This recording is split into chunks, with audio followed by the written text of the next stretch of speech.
안녕하세요. 저는 올해 70이 간 넘어선 할머니입니다.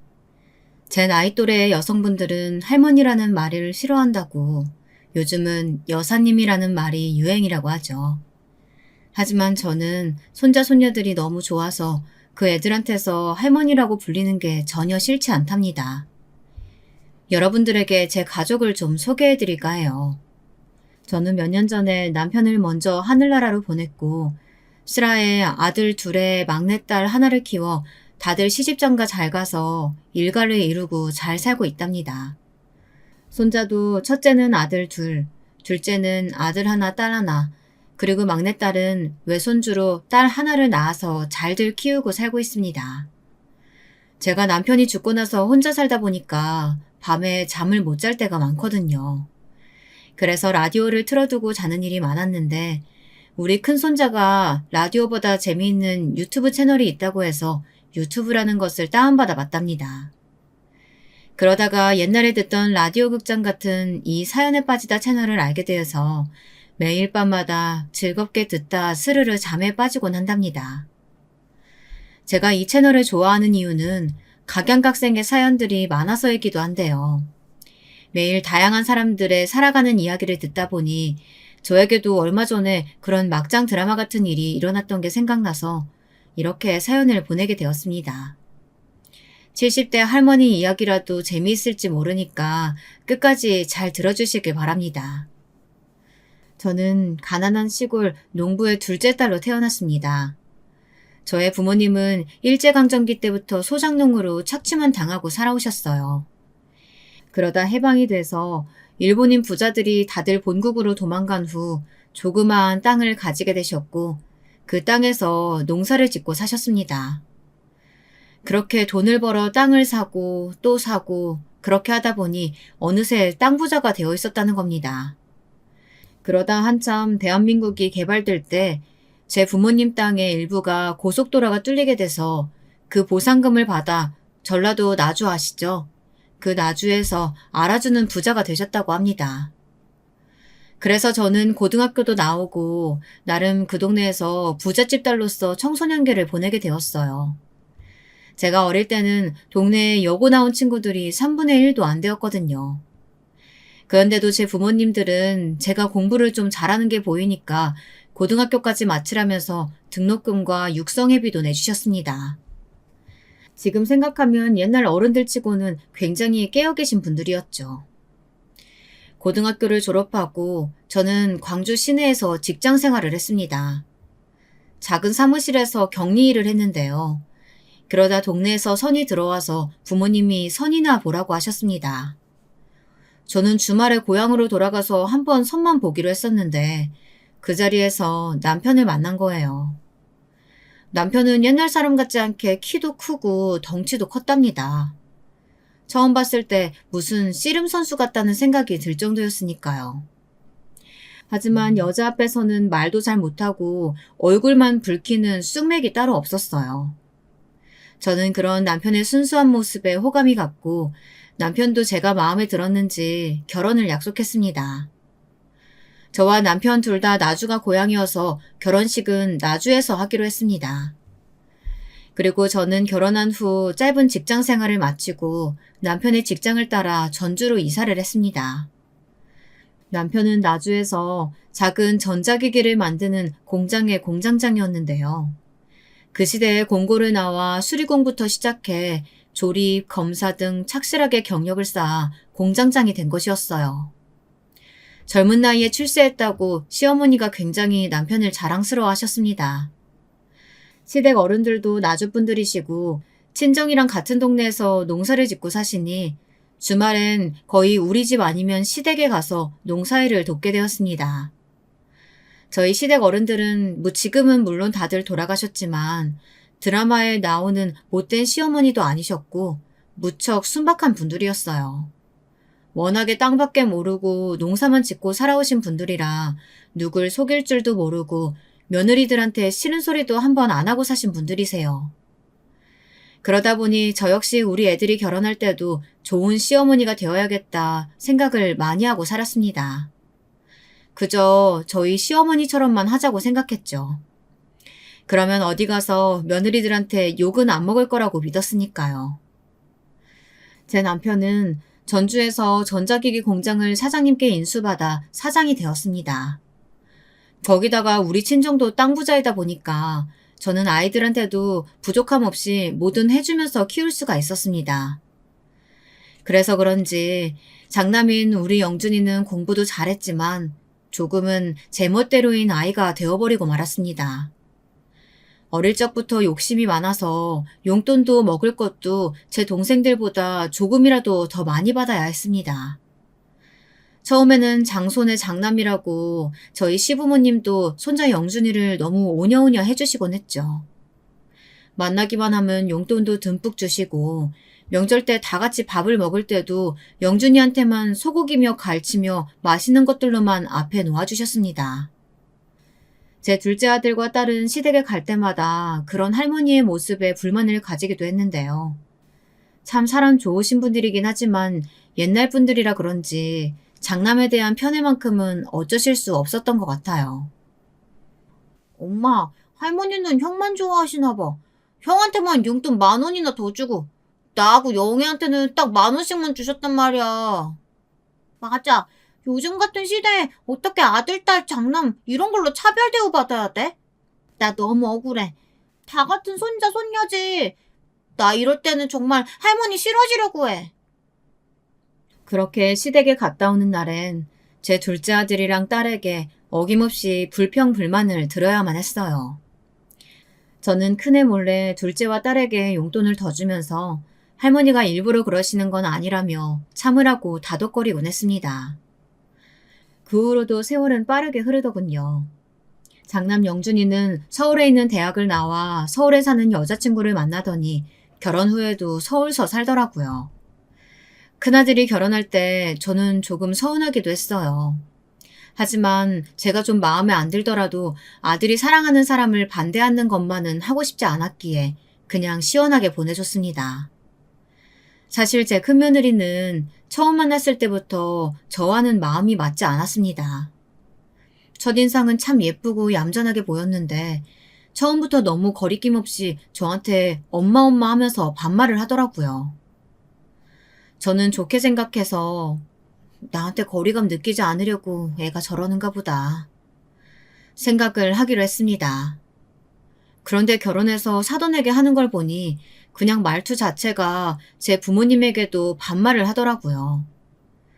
결혼하고 큰아들 부부가 처음으로 집에 인사를 왔는데 차려주는 밥만 먹고 손님처럼 가만히 앉아있다가 가는 걸 보니 큰며느리가 앞으로 맞이 노릇을 잘할까 걱정이 되더라고요. 저는 사부인에게 걱정스러운 마음으로 전화를 했습니다.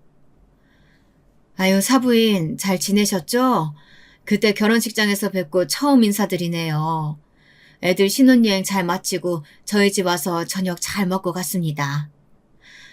근데 우리 며느리가 맏며느리 노릇을 잘 할 수 있을까요?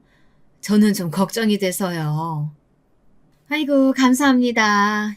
하루 잘 자고 갔다니 다행이네요. 그리고 우리 딸이 좀 부족한 점이 많아요. 막내딸로 자라나서 애가 천방지축 눈치가 없답니다. 제가 다 죄송하네요. 아직도 저한테 반말하고 친구같이 지내요. 그저 시어머님이 잘 가르쳐 주시고 사랑으로 품어주셨으면 좋겠네요. 내일은 애들 저희 집으로 좀 들르라고 말해뒀으니까 제가 우리 딸 만나면 잘하라고 이르겠습니다. 전화를 끊었는데도 여전히 찜찜한 마음을 떨칠 수가 없었습니다.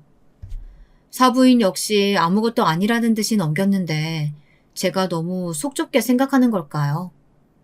저는 윗사람한테는 그에 맞는 대우를 해주고 받아야 한다고 생각했는데요. 제가 요즘 말로 꼰대였다는 걸까요? 그 후 저는 차례차례 둘째 아들과 막내딸을 결혼시켰습니다.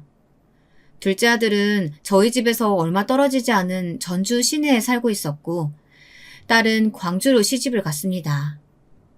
그래서 마음만 먹으면 둘째나 셋째네 집에는 자주 갈 수 있었고 그렇게 내외하며 살지도 않았는데요. 큰아들 내외 집에 갈 때만큼은 거리감이 느껴지더라고요. 서울서 사니까 거리감이 느껴지는 것뿐이 아니었습니다. 큰며느리는 제가 어쩌다 아들 집에 한번 가보고 싶다고 말하면 그렇게 싫어하더라고요. 그리고 그 거북해하는 느낌은 큰며느리의 말투에서 다 드러나서 딱히 예의를 갖추고 말고 할 것도 없었습니다. 예, 내가 내일 오랜만에 친구들 만나러 서울 올라가는데 혹시 너희 집에서 하룻밤 지냈다 내려가도 되니? 아, 엄마, 저 내일 약속 있어요. 저도 미룰 수 없는 약속이라서 저녁 먹고 늦게 들어갈 텐데 남편도 야근한다고 했고 그럼 제가 그냥 현관 비밀번호 알려드릴 테니까 왔다 가시던지 마음대로 하세요. 엄마가 제가 집에 없어도 잘 있다 가실 거면 와도 되고요. 이런 식으로 말끝을 분명히 하지 않고 흐리면서 그 애는 제가 불편하다는 것을 숨기려고 하지도 않더군요. 며느리가 저렇게 말하는데 제가 마음이 불편해서 그 집에 갈 수나 있겠습니까? 저는 점점 큰아들네 집에 왕래도 안 하고 거의 남처럼 지내게 되었습니다.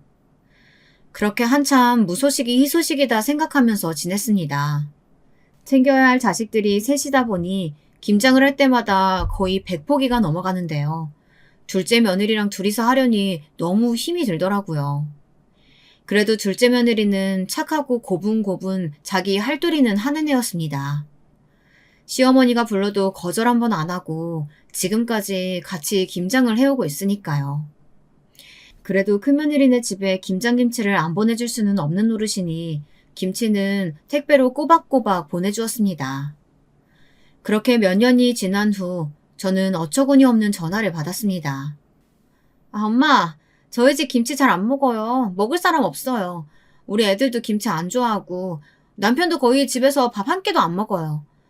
신혼 때부터 계속 말하고 싶었는데 엄마가 실망하실까봐 계속 참고 있었거든요. 이제 결혼한 지 10년도 됐으니까 저도 좀 할 말은 하고 살아야 속병이 안 날 것 같아서요. 이제 저희 집에 김치 택배 안 보내셔도 돼요. 뭐?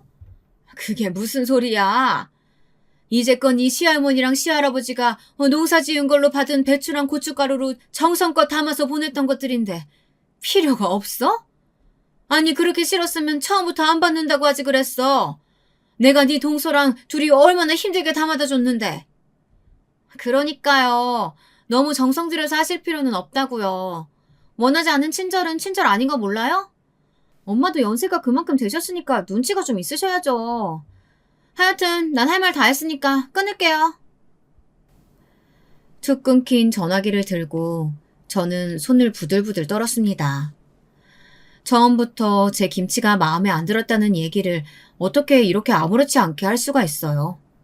차라리 며느리 말대로 입맛에 안 맞았다고 하면 빨리 말해주었더라면 그 고생하지 않고 3, 40포기는 빼고 했겠죠. 저는 생각할수록 며느리의 마지막 말이 서운했고 화가 나더라고요. 저는 남편이 들어오기를 기다려서 오늘 있었던 며느리와의 통화 내용을 전부 말했습니다. 그리고 이렇게 덧붙였죠. 여보, 큰며느리랑 나는 정말 안 맞나 봐. 아무리 자기가 막내딸이었대도 그렇지 남의 집에 큰며느리로 왔으면 그에 맞는 행동을 해야지. 아휴, 생각할수록 화가 나네 정말. 당신은 어떻게 생각해요? 내가 나쁜 시어머니야? 잘해줘도 저 난리니 이제부터 뭐 해주고 싶지도 않아. 어떻게 며느리 성격을 하루아침에 고쳐. 당신이 좀 참고 두고 보자고. 그래도 나이 더 먹으면 철 좀 들겠지. 그냥 해달라고 하는 것만 해줘. 괜히 다른 친절 베풀지 말고. 남편은 그래도 자식이라고 며느리 편을 들더라고요. 그 말을 듣고 저는 둔해서 남편과 며칠 동안 말도 안 하고 지냈습니다. 제가 속이 좁은 사람이라 그런 건지 저는 큰아들이 제 아내 편을 들 때도 그렇고 제 남편이 큰며느리에게만은 참아보라고 얘기할 때마다 부글부글 화가 치밀었습니다. 크고 작은 큰며느리와의 불화가 있을 때마다 제 곁에는 제 편을 들어줄 사람이 없었습니다. 둘째 며느리에게 이야기하자니 동서지간에 편을 가르는 것 같아 꺼려지고 또 둘째 아들이 알면 자기 형한테 뭐라고 할 것 같아 저는 막내딸에게만 가끔 제 분한 마음을 털어놓게 되었어요. 그 못된 며느리가 이번에도 엄마 생일 때 돈만 계좌로 딱 보내고 오지도 않는다지 뭐니. 난 큰애들 손자들 너무 보고 싶은데 그걸 그렇게도 매몰차게 거절한다. 어쩌면 네 동서는 사람이 그러니? 그러게 말이야. 난 어릴 때부터 오빠도 싸가지 없다고 느꼈지만 큰언니는 더 그런 것 같아. 정말 끼리끼리 만난다고 하는 말이 딱 맞는다니까. 엄마, 내가 엄마 생신 때 우리 딸 데리고 꼭 갈게. 그 집 애들은 그래도 착한데 아주 부모가 못돼 빠져가지고. 그 집 부부랑 계속 말 섞고 그러지 마. 엄마만 상처받을 게 뻔하니까. 그래도 네 큰오빠인데 어떻게 그래. 큰오빠는 괜찮아. 그래도 걔는 가끔 회사 근처서 밥도 사주고 그러는데 며느리가 문제지. 그동안에 세월이 흘러 큰아들 부부는 다니던 회사를 나와 사업을 한다면서 그 당시 서울에서 유행했던 방탈출 카페라는 것을 하나 차렸습니다. 그때는 아직 남편이 살아있을 때였는데 장남이 대책 없이 퇴직을 해 혼자 사업을 한다고 하니 저희 부부는 걱정이 안 될 수가 없잖아요. 그래서 아들을 불러 물었습니다. 너 그 사업은 장래성이 좀 있기는 한 거야? 혹시 금방 망하고 뭐 그런 건 아니지? 사업체가 편의점도 아니고 처음에 잘 안 된다고 금방 말아먹고 그러면 안 된다. 알겠지? 이런 시기에는 무조건 버티는 사람이 이기는 거야. 알아요. 저도 다 알아보고 한 거고 오락실이나 PC방보다 방탈출 카페 같은 곳이 요즘 젊은 세대 사이에서 엄청 유행이래요. 같이 동업할 사람도 구하고 있으니까 엄마 아빠는 걱정 안 하셔도 돼요. 그것보다 제가 퇴직금 2억만으로는 좀 부족해서 그런데 아버지 돌아가시면 받을 유산 좀 미리 당겨서 받을 수 없어요? 오늘 여기까지 온 게 그것 때문이구나. 내가 너한테만 미리 유산 증여하면 네 동생들은 뭐라고 생각하겠니? 받고 싶으면 네 동생들이랑 의논해서 허락 받아가지고 와. 그래야 줄 수 있지 아니면 난 못 준다. 그리고 그거 유행 지나면 어쩌려고 그래? 저는 큰아들이 한다는 그 카페에 대해선 아는 것이 하나도 없었고 남편은 걱정돼서 그런지 유선 증여를 쉽게 허락하지 않으려고 하더라고요. 저는 그래도 장남이 손 모아가며 부탁하는데 매몰차긴 거절하긴 좀 그랬어요. 그래서 제가 따로 모아두었던 3천만 원이 들어있는 통장을 남편 몰래 큰아들에게 주었습니다.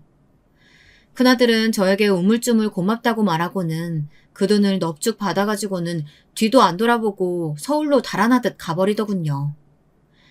저는 그런 큰아들의 뒷모습을 보면서 돈을 주고도 왠지 찜찜했습니다. 그래도 부모 마음이란 게 어디 그렇습니까? 그저 자나깨나 자식들이 잘 되기만을 바라고 있는 마음 아니겠어요? 그 카페라는 사업을 벌이고 나서부터 안 그래도 거의 시댁에 오지 않았던 큰아들과 며느리는 발길이 아예 더 뜸해졌습니다. 그 와중에 둘째 아들이 아버지의 뒤를 잇겠다고 하면서 다니던 직장을 그만두고 제 남편이 운영하던 전자기기 공장에 새로 들어와 일을 배우고 있었거든요. 장남보다 더 든든한 아들 노릇하는 둘째 아들에게 저는 더 마음이 가는 것을 어떻게 막을 수는 없었어요. 그런데다 둘째 며느리가 성격도 더 무던하고요. 저는 그 애들을 만날 때마다 이 애들이 오히려 장남 부부였다면 얼마나 좋았을까 하고 아쉬워하곤 했답니다. 다행히 큰아들의 방탈출 카페는 유행에 따라서인지 장사가 잘 된다고 하더라고요. 하지만 특히 주말에는 돈을 더 많이 벌어들이니까 큰아들은 일주일에 한 번 쉬는 날조차 제대로 없었습니다. 그런 날들이 몇 년이 지나가고 나서 보니 큰아들은 눈에 띄게 눈밑이 검게 변해서는 건강이 안 좋아지는 것 같았습니다. 하지만 반대로 큰며느리는 피부과에 다니면서 주름 시술하고 성형까지 하면서 오히려 예전보다 더 젊어지고 예쁘게 변하는 것이 느껴지더라고요. 우리 아들이 번 돈으로 그 애가 병원비며 백화점, 피부 시술, 스파 이런 것들에 다 퍼주면서 사는 것 같았어요. 저는 큰며느리의 그런 뻔뻔한 모습에 치가 떨렸습니다. 남편이 밖에서 고생을 하면 집에서 애들 잘 키우고 집안일이라도 잘하면 좋으련만 그 애는 그런 기본적인 것도 관심이 없었으니까요. 가정주부인 큰며느리가 직장 다니는 둘째 며느리보다 더 바쁘다면서 일주일에 2번 파출부를 부른다니 제 생각엔 이해가 안 되는 일이었습니다. 신혼 때부터 그다지 마음에 차지 않았던 큰며느리는 세월이 지날수록 저와는 맞지 않고 점점 더 큰아들 부부에게 정이 떨어졌습니다. 그 와중에 공장에서 열심히 일하던 제 남편에게 사달이 생겼어요. 그 청천벽력 같은 일은 어느 날 점심때쯤 둘째 아들에게 전화가 와서 시작되었습니다. 어머니, 저 영민이에요. 큰일 났어요. 아버지 방금 쓰러지셨어요. 구급차로 전북대 병원 가 있을 테니까 어서 병원으로 와주세요. 저는 멍하니 아들의 전화를 듣기만 하고 있었습니다. 도무지 현실감이 없었어요. 아침 일찍 일어나서 밥 잘 먹고 출근한 사람이 갑자기 쓰러졌다고 하니 믿을 수가 있어야죠. 그렇게 10여 분을 아무 생각도 못하고 백지 상태로 있다가 저는 펑펑 울면서 병원으로 달려갔습니다. 응급실에서 제 남편은 링거와 호스 등을 달고 힘없이 누워있더군요. 의사는 뇌출혈이라고 했고 다행히 빨리 발견하고 처치가 되어서 수술을 하면 괜찮을 거라고 했습니다. 둘째네 부부는 수술실 앞에 와서 초조하게 수술이 끝나기만을 기다리고 있었어요. 처음에 수술만 하면 괜찮을 거라는 병원 의사의 말과는 달리 수술 자체는 7시간이나 걸렸습니다. 저는 그 시간 동안 물 한 모금도 못 마시고 긴장돼서 수술실 밖에서 그 사람에게 무슨 일이 없기를 기도하면서 보냈습니다. 둘째 며느리가 그런 저에게 밥이라도 먹고 오자며 병원 밖으로 나가기를 권했지만 저는 고개를 저으며 둘째 부부에게 너희들이나 다녀오라고 말했습니다. 결국 제 고집을 못 꺾고 그 애들만 병원 지하에 가서 식사를 하고 왔어요. 애들이 올라오자 길고 긴 시간 동안 켜져 있던 수술실 앞에 빨간불이 꺼졌습니다. 저는 땀을 닦으면서 나오는 의사를 붙잡고 간청하듯이 물었습니다. 의사 선생님, 우리 남편 괜찮은 거죠? 처음에 응급실에서 그분은 어디 가시고 어쨌든 남편은 괜찮죠? 곧 깨어날 수 있는 거죠?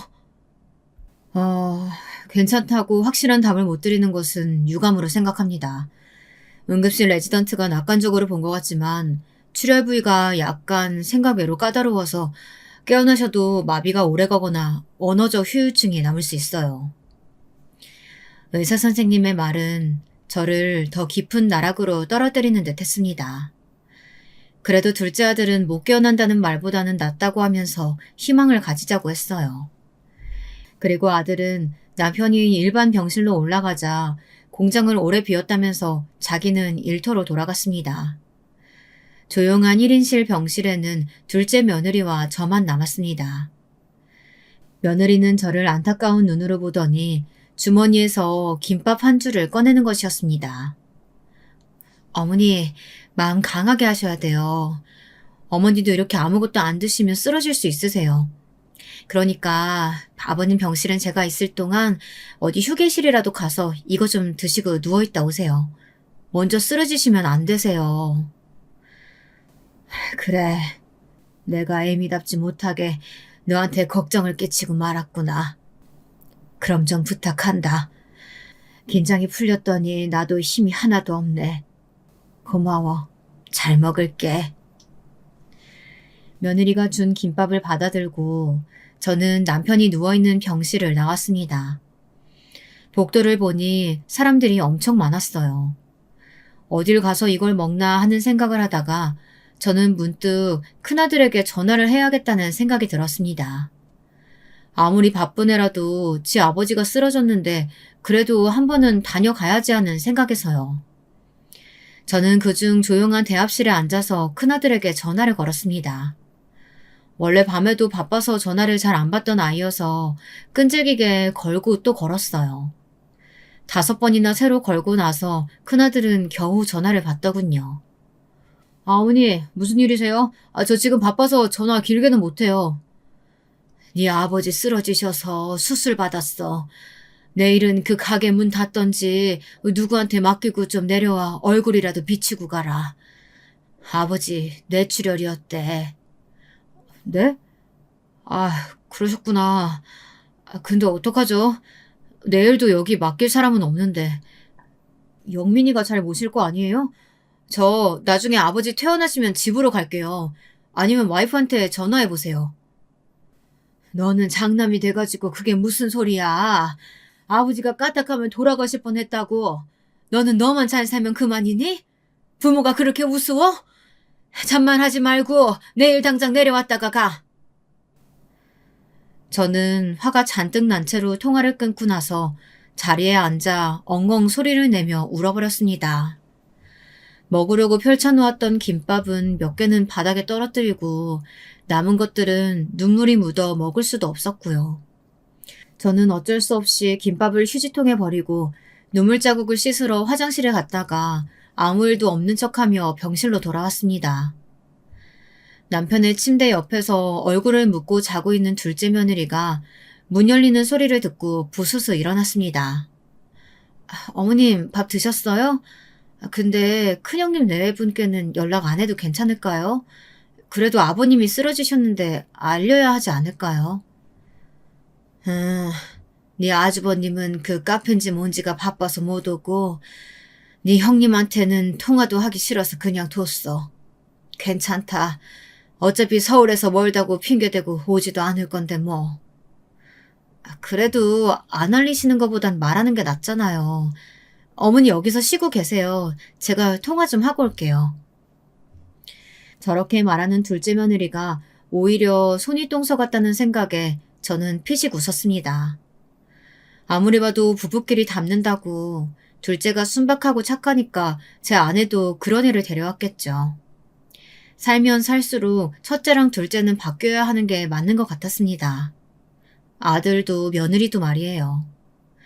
둘째는 어두운 얼굴로 돌아와서 제게 이렇게 말하는 것이었어요. 형님이 내일 무슨 병원인가 예약이 있다고 못 오고 대신 돈은 수술비에 보태라고 100만 원 정도 보냈다고 하더라고요. 이따 한번 확인해 보세요.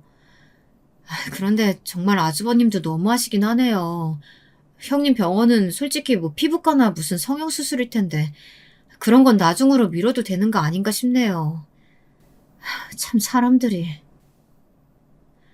아무리 생각해도 저 역시 둘째의 말이 이치에 맞고 분별 있는 것 같았습니다. 부모를 그렇게 무시하고 부모답게 생각하지도 않는 그것들한테 정말 서운한 마음과 복수하고픈 마음이 반반이었습니다. 이번 일로 저는 남편이 일어나면 큰아들네한테는 한 푼도 유산을 물려주지 말자고 말을 하고 싶어졌어요. 혹시 남편이 오랫동안 깨어나지 못하거나 일어나더라도 정상적인 사고를 하지 못할 가능성도 있는 문제이기에 저는 정신을 바짝 차리고 남편의 재산이 어느 정도인지 한번 셈을 해보기로 했습니다. 일단 전주의 집과 공장이 그 사람 소유고 통장에는 10억 정도가 있었습니다. 현금이나 주식 같은 팔면 돈이 될 만한 것들을 합쳐서 산출해보니 남편의 총 재산은 16억 정도였습니다. 저는 남편이 가지고 있는 서재 내 금고 안에서 유언장을 꺼냈어요. 그것을 가지고 변호사를 찾아가 남편의 현재 상태를 말하고 현 시간부터 유언장 내용을 변경하고 공증하고 싶다고 말했습니다. 변호사는 본인이 아니면 좀 곤란하다고 말했지만 저는 변호사에게 강하게 제 의견을 말해주었어요. 큰아들 내외가 남편이 정신이 올바르지 않은 틈을 타서 전 재산을 빼앗갈 수도 있다고 말하면서 그렇게 되면 나는 길거리에 나앉으니 빨리 바꿔달라고 했습니다. 변호사는 여러 시간의 상담을 거친 후 드디어 제 소원을 들어주었습니다. 그렇게 유언장의 내용을 바꾸고 나서 저는 큰아들 내외에게 전화를 걸었어요. 다음 날은 일요일이라 큰며느리는 전화를 받더라고요. 병원 시술을 하고 왔다면서 말을 오래 못한다고 미리 연막을 치는 큰며느리에게 저는 바로 본론을 이야기했습니다. 네 시아버지 상태가 좋지 않아서 내가 혹시 아버지 돌아가시고 나면 혼자 지내야 될 것 같구나. 그런데 영준이가 장남이잖니. 나는 혼자가 되면 도저히 전주에서 못 살 것 같아. 만약 아버지 돌아가시면 너희들이 서울집으로 나를 모셔주겠다는 계약서 쓰고 내 재산을 전부 물려줄게. 그러면 영준이가 하는 사업에도 훨씬 도움될 테고 이미 너희 애들도 고등학생이고 손도 안 가니까 며느리 너는 가만히 앉아서 큰돈 버는 거나 마찬가지 아니야? 내일까지 너희 둘이 의논해서 답을 줘라. 그럼 다음 주에 올라가마. 어머, 아버님 건강이 생각보다 심각하신가 봐요. 알겠어요. 애 아빠 들어오면 의논해서 내일 다시 연락드릴게요. 걱정하는 척하는 큰며느리의 목소리에는 감출 수 없는 탐욕스러운 마음이 담겨 있는 것 같았습니다. 저는 장남 집에 갔다가는 얼마 되지 않아 알거지로 쫓겨나겠다는 느낌이 강하게 들었습니다. 저는 변호사에게 미리 받아온 가짜 계약서를 꼼꼼하게 읽어보았습니다. 그 내용은 대략 제가 서울의 큰아들네 집에서 죽을 때까지 지내는 동안 며느리가 정성을 다해 나를 모시고 나면 그 애들에게 재산의 3분의 2가 간다는 내용이었습니다. 나머지 부분은 둘째와 셋째에게 똑같이 나누어 주기로 했죠. 공장만 둘째가 물려받고요. 저는 그 애들이 얼마나 있다가 본색을 드러낼까 생각하니 등골이 오싹하면서도 얼른 애들의 속마음을 알고 싶다는 생각도 동시에 들었습니다. 제발 그 애들이 제가 생각하는 것만큼 막장 패륜하는 아니기를 빌고 또 빌었습니다. 병원에 돌아가니 아직도 둘째 며느리는 성실하게 자리를 지키고 있더라고요. 저는 며느리를 집으로 돌려보낸 다음 집에서 미리 가져온 담요를 덮고 남편의 곁 간이 침대에서 잠을 청했습니다. 남편의 느린 숨소리는 하루 종일 긴장의 연속이었던 저에게 자장가처럼 들렸어요. 저는 오랜만에 라디오를 틀지 않아도 꿀잠을 잘 수 있었습니다. 다음날 저는 둘째 며느리에게 오늘은 쉬라고 말한 뒤 딸을 불렀습니다. 딸은 걱정스러운 얼굴로 남편의 병실에 와서 링거를 주렁주렁 단 남편의 얼굴을 보자 눈물부터 흘렸습니다. 저는 딸에게 남편을 잘 부탁한다 말한 후 병원 밖에서 큰며느리에게 전화를 걸었습니다. 어때? 어제 말한 건 애비랑 의논해 봤니? 내가 오늘 변호사 만나서 너희 아버지 유언장이랑 효도 계약서 가지고 출발하려고 하거든. 그러니까 서울 터미널로 나 좀 데리고 나와줘라. 네, 영준 씨가 그런 일이라면 어머니 얼마든지 모시자고 이야기하더라고요. 몇 시쯤 버스로 도착하실 것 같으세요? 제가 차 가지고 갈게요. 지금 출발하면 내가 오후 3시쯤 도착할 것 같으니까 시간 맞춰서 나와 있으면 내가 전화하마. 알겠지? 네, 알겠어요. 조심히 오셔요, 엄마. 아버지가 쓰러지셔서 아직도 정신을 못 차리는 와중인데 큰며느리는 시아버지의 안부도 묻지 않고 자기 할 말만 하는 것이 썩 마음에 들지 않았습니다. 어차피 그 애들이랑 아예 연을 끊기로 생각하고 만나러 가는 것이니 차라리 속이 시원했습니다. 이번 일로 장남 부부의 민낯을 알게 되면 국물 하나도 그 애들 위에 남겨주지 않으리라 결심했어요. 저는 전주터미널에서 가장 빨리 서울로 가는 버스를 탔습니다. 서울터미널에 도착하니 사람들은 많은데 며느리의 전화는 아직 없었어요.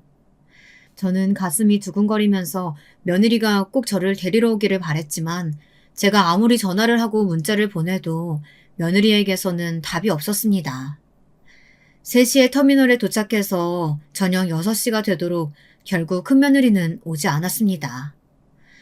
이런 결과를 머릿속으로는 예상하고 있었지만 막상 당하고 보니 슬프고 화가 나서 견딜 수가 없었어요.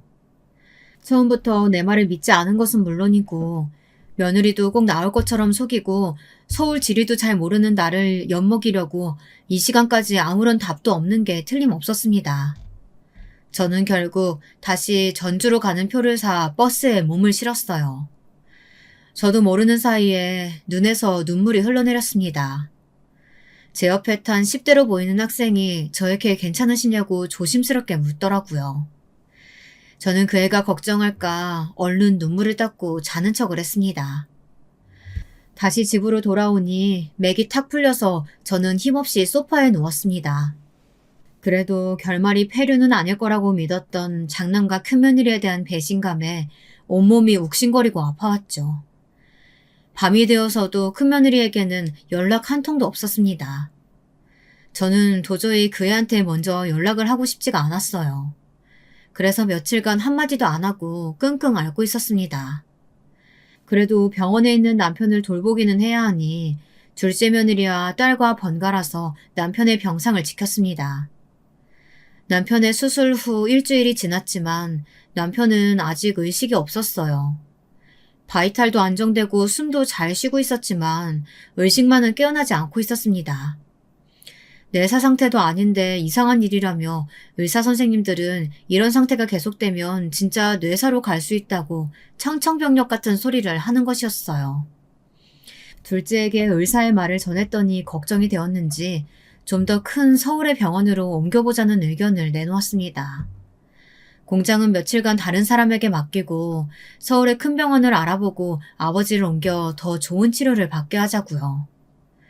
그러면서 둘째가 직접 형에게 전화를 해보겠다고 하더라고요. 저는 며칠 전 큰며느리와의 사건을 둘째 아들에게 조심스럽게 말했습니다. 뭐라고? 그런 일이 있었어요? 형 진짜 막장이네. 아버지 전북대 병원 입원하신 동안 한 번도 안 오더니 정말 엄마한테도 그런 짓을 했다고? 형수님도 정말 너무한다. 내가 엄마 도와서 같이 복수해줄게. 됐다. 복수는 무슨. 이제 걔들이랑 인연 끊으려고. 도저히 내 속으로 낳은 자식 같지도 않아. 무슨 소리야. 그런 인간일수록 한 방 먹여서 정신을 차리게 해줘야지. 내가 엄마랑 같이 형네 집으로 갈 테니까 내일 아침에 제일 좋은 옷 꺼내 입고 집에서 기다리세요. 그리고 그 다음날 둘째 아들이 검은 양복을 쫙 빼입고 어디서 났는지 5억짜리 외제차를 끌고 집으로 왔더라고요. 저는 세상 태어나서 그런 차는 처음 보는지라 눈이 휘둥그레졌습니다. 아니 너 이런 번쩍거리는 외제차가 어디서 났어? 설마 너 이거 산 거 아니지? 아 설마 엄마. 내가 하루아침에 이런 차를 어떻게 사요. 고등학교 동창놈이 가지고 있는 건데 내가 어젯밤에 전화로 사정사정해서 빌린 거야. 형 기 죽여놓으려면 이런 것 좀 필요할 것 같아서요. 아 엄마. 엄마는 옷이 이런 거밖에 없어? 완전 시골 아줌마스럽잖아. 안 되겠다. 백화점 가자. 형네 집에 가기 전에 엄마 옷부터 사야겠다. 둘째는 그 비싼 외제차에 저를 태우고 전주에서 제일 큰 백화점으로 데려갔습니다. 그리고 100만 원이 넘는 옷을 사주었습니다. 저는 큰애 부부에게 보이려고 이런 낭비를 해야 하는 건지 제가 하려고 하는 일이 과연 필요한 건지 의심이 들었습니다. 제가 옷값이 걱정되어 둘째한테 그만하자며 거절을 했지만 둘째는 아무 말 말고 이런 때에 옷 얻어 입으라고 하면서 이 정도 옷은 사줄 능력 된다고 자기만 믿으라고 하더라고요. 아들이 골라준 그 옷은 비싸서가 아니라 제 마음에 꼭 들었습니다. 왜냐하면 둘째 아들이 사준 옷이기 때문이죠. 저는 이것저것 재지도 따지지도 않고 제 편을 들어주는 아들에게 든든함과 고마움을 느꼈습니다. 둘째 아들과 함께 장남의 집으로 찾아가는 동안 저는 차 안에서 내내 기분이 좋아 커피도 마시고 잠도 설핏 들었다가 일어나고 했습니다. 드디어 서울에 도착해 찾아간 장남의 집은 한강이 보이는 꽤 넓은 평수의 아파트였어요. 처음 결혼했을 때는 서울 변두리에 있는 작은 국민형 주택이었는데 그동안 돈을 좀 벌긴 했는지 새로 지은 브랜드 아파트에 살면서 그때까지 부모도 형제도 한 번도 초대하지 않았다고 생각하니 새록새록 큰아들에 대한 야속한 마음이 생기더라고요. 둘째 아들은 첫째의 집 앞에서 형에게 전화를 걸었습니다. 제가 전화했을 때와는 달리 제 동생의 전화는 그래도 빨리 받더라고요. 아, 형, 나 영민인데 지금 형네 집 앞에 와 있어. 오늘 형 그 방탈출 카페 문 닫고 집에 있는 거 다 아니까 이 문 열지? 그나들은 현관문을 열더니 놀란 눈으로 번쩍이는 새 옷을 입은 저와 둘째 아들을 번갈아 가면서 바라보았습니다. 아, 갑자기 이렇게 불쑥 찾아오면 어떡하냐? 아무리 가족끼리여도 그거 실례인 거 알아? 내가 어제 엄마한테 너무 황당한 말을 들어서. 좋은 말 할 때 이거 열지. 집에 좀 들어가서 얘기하자. 안 그러면 현관 앞에서 소리 지른다. 둘째 아들의 무서운 얼굴과 으름장에 놀랐는지 큰아들은 문을 열고 우리들을 맞아들였습니다. 둘째 아들은 들어오자마자 소파에 퍼질러 앉아 제 형수를 부르더니 커피라도 가져다 달라고 명령하듯 말했습니다. 큰며느리는 안방에 있다 깜짝 놀라 밖으로 나와서 표독스러운 표정을 지으면서 소리쳤어요. 아니, 이렇게 불쑥 찾아와서 커피를 달라고요? 시동생은 예절도 없어요? 어머니도 그렇고요. 형하고 형수한테 이렇게 불손하게 대하는데 왜 안 말리시는 거예요? 똥 묻은 것이 겨 묻은 거 나무란다더니 딱 그 짝이었습니다. 저는 화가 나서 벌떡 일어나 큰며느리한테 손을 휘두르며 소리쳤습니다. 예, 네가 그런 말 할 처지라도 되는 줄 아니? 일주일 전에 그렇게 철석같이 마중 나온다고 하더니 나오지도 않고 내 전화도 문자도 씹고 너야말로 버릇없이 이 CM이 고려장 하는 거 아니야? 내가 너 찾겠다고 거기서 서울터미널에서 헤맨 것만 생각하면 아직도 이가 갈린다. 내가 오늘은 효도 계약서고 뭐고 다 엎어버리려고 찾아온 거니까 이참에 아예 모자지간에 연도 끊자. 아니 어머니 그게 무슨 말씀이세요? 그날 안 오신 거 아니었어요? 저는 이 사람한테 터미널에서 어머니 못 봤다고 얘기 들었는데. 당신 도대체 어떻게 된 거야? 그나들은 제 아내를 쳐다보더니 의아한 표정으로 물었습니다. 그러자 큰며느리는 갑자기 안절부절 못하면서 손을 달달 떠는 게 아니겠습니까? 아니 그게 아니고 사실은 그날 제가 다른 큰일이 생겨서 터미널에 못 갔어요. 어머니 죄송해요. 그 후에 전화하려고 했는데 도저히 죄송해서 전화를 못했어요. 그 말 같지도 않은 소리 하지 마라. 그 후에 일주일이나 전화할 시간이 있었는데 한 통도 연락 안 한 건 너잖아. 내가 먼저 어떻게 전화를 하니? 내 며칠 동안 얼마나 자존심 상해서 끙끙 앓았는지 알아? 너희들 같은 나쁜 새끼들은 앞으로 살면서 보고 싶지도 않고 더 볼 일도 없다. 그러니 아버지 돌아가셔도 너희들 유산 한 푼도 받을 생각하지 마. 엄마가 하고 싶은 말은 이것뿐이야. 저는 마루에 있는 탁자에 가짜 서류를 던지듯 내려놓았습니다. 큰아들은 그 서류의 내용을 인상을 찌푸리며 읽어보더니 갑자기 제 발목을 잡으면서 매달렸습니다. 엄마, 나 좀 살려줘요. 안 그래도 지금 좀 사업 자금 필요해서 집담보로 대출 받으려고 했어요. 내가 아버지 서울에 있는 큰 병원 모시고 엄마도 우리 집으로 모실 테니까 이 유언장이랑 효도 계약서 사인하게 해주시면 안 될까요? 제가 그날은 잘못했어요. 네? 어머니, 이제라도 저희 집으로 오세요. 제가 잘 모셔드릴게요. 아버지 유산 중에 10억만 미리 증여해 주시면 제가 어머니 돌아가실 때까지 계속 잘 모실게요. 아들이 제 발목을 붙잡고 매달리자 큰며느리도 덩달아 무릎을 꿇고 두 손을 모아 싹싹 빌며 저자세로 나오는 것이었어요. 하지만 저는 이미 큰아들 부부를 믿을 수가 없었습니다.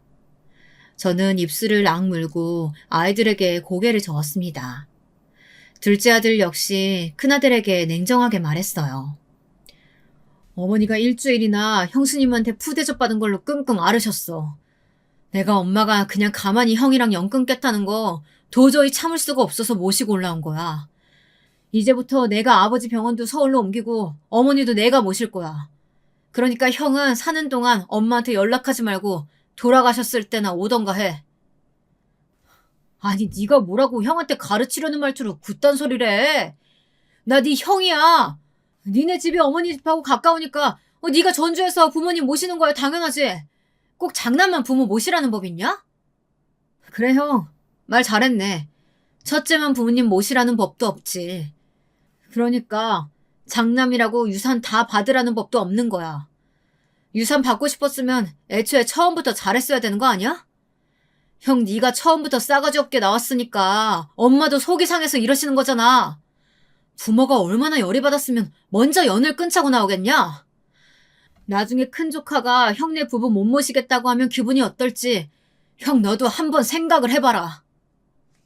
둘째 아들의 그 말을 끝으로 저는 큰애 부부 눈앞에서 가짜 효도계약서를 찢었습니다. 이제는 더 이상 기회는 없을 거라는 제 나름대로의 의사표현이었습니다. 제 성격을 잘 아는 큰아들은 망연자실해서 마룻바닥에 주저앉았습니다. 하지만 큰며느리는 제 허리를 잡고 아직도 포기할 기색 없이 계속 변명을 중얼거리고 있었죠. 엄마, 저 한 번만 용서해주세요. 사실 저희들 다른 사업하려고 생각하고 있었거든요. 그 돈 꼭 필요한 상황이란 말이에요. 네?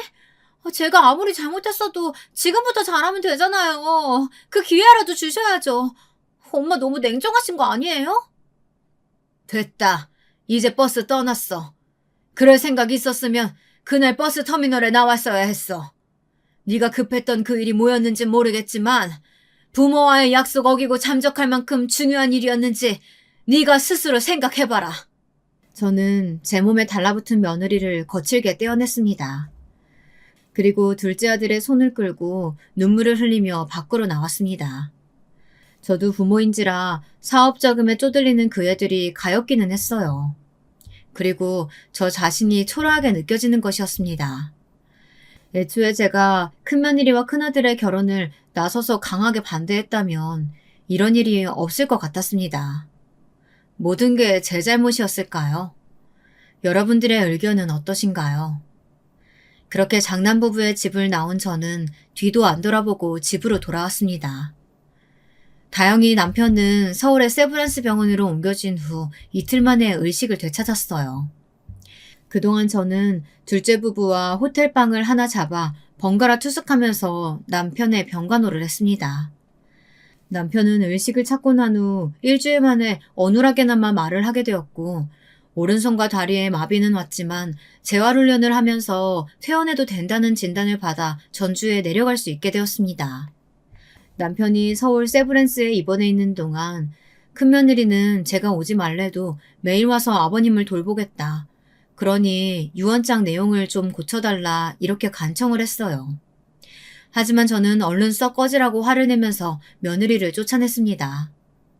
그 모습을 보더니 퇴원을 하고 집으로 돌아간 날 남편이 제게 물었습니다. 아니, 어떻게 큰애 부부한테 그렇게 매몰차게 알 수가 있어? 당신 무슨 일 있었나? 내가 아픈 동안에 애들이랑 다퉜어? 말도 마요.